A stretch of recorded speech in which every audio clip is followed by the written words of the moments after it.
Hey there, everybody.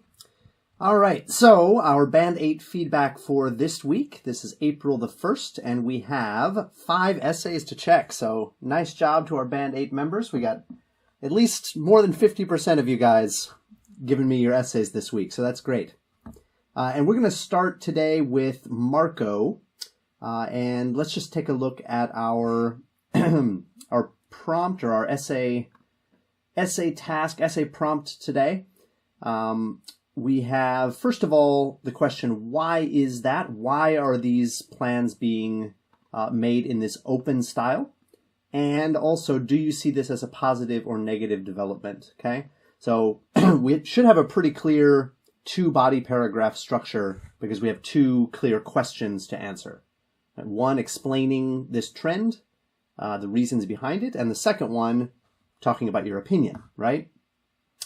This is a little bit tricky just because we should actually talk both about maybe the positives and negatives. So we actually have 3 things that we sort of need to cover in this case, which becomes a little bit difficult. Let's see how Marco approached this one. Now, before we start, let's just define what this means, this open plan design. So maybe 10 years ago, an office building might be separated into one very small office for each person, right? Cubicles, right? You'd have these little kind of temporary walls set up to create cubes for each person. An open plan design removes all of those walls, so you have all of the workers in that building or on that floor, perhaps, all working in one kind of open room. Everybody has a desk, perhaps, but we all kind of work together. And the same with schools. A lot of schools are favoring group work instead of individual desks, for example. Okay, so I think in this case, Marco, you may have missed the point of that. Because you can see here buildings. We're talking about buildings, but actually your essay focuses on the design of cities and towns. Okay, so that's really going to hurt your task achievement. This may be one of the more specific task 2 essay prompts that you're going to find, this very specific trend of the open plan design. All right, so in this case, just because of your misunderstanding of that, your task achievement's really going to be hurt. Aside from that, your cohesion and coherence is really good. You do a good job of separating your ideas into, describing the historical trend, and then talking about, why that is, in this case, why that is good. And you made your opinion very clear in the introduction. Okay, so I don't think it's a problem that you didn't discuss the negative sides.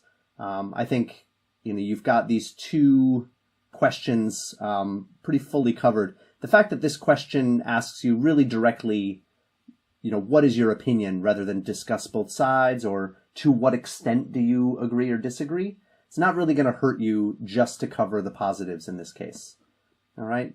Considering we already have discussion. Remember, every task 2 essay needs to have discussion and stance.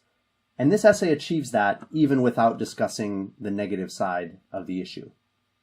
Okay? So consider this to be a 2-question type, rather than a kind of agree or disagree type or a discuss both sides type. All right? Going through the grammar here, this point here, in fact, to in this case is a preposition. It needs to be followed with an ing verb, not just a regular verb. Okay, this is not to develop, like an infinitive verb. Instead, this is the approach to what? The approach to something. In this case, developing would be correct. All right. Be careful here. Yeah, actually, this should be buildings. And just be careful not to match it with this noun. Think about the subject. In this case, approach is the subject. So involves is correct. Okay, here, since ancient times would be right. This lack of planning has led, L-E-D. Yeah.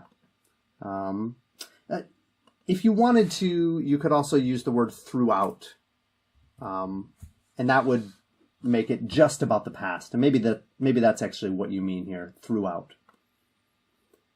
In this paragraph, this sentence is not incorrect, but I always try to find a way not to use there is or there are, just because it limits what you can do with the sentence.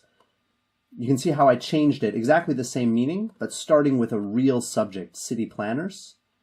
Okay, this allows us to use this piece of vocabulary, right? And I'm still keeping the same ideas that you had. Peers instead of pairs, people of the same age or status. You used plan kind of as an uncountable noun, but it really is a countable noun. You could use the word planning instead, and that would be okay. Gardens here. This could be removed or not. I would recommend removing it. This is called an appositive phrase, which defines what this is. You don't need to use which is, in fact.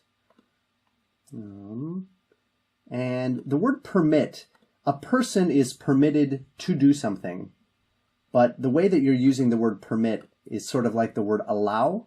The design allows something, in this case, the building of stadiums. I'm using building as an ing verb here. And due to its flexibility, uncountable, and good design. You want an adjective, not, you remember, well is an adverb. You want an adjective to describe design. And then I think effective is the word that you might be looking for here. And again, here you have a preposition for. We should be using an ing verb here. Function as a noun doesn't quite work. You're actually talking about the functioning of the entire community. Okay, so overall score 6.5, pretty good considering that you didn't actually quite cover the topic that was given. Yeah, just that misunderstanding dropped you down here, but definitely you're capable of that 7 or even perhaps a 7.5 if you had really focused on the correct topic. This could have been up to an 8 perhaps. Okay, so overall, not bad, Marco, just that misunderstanding. So, good job.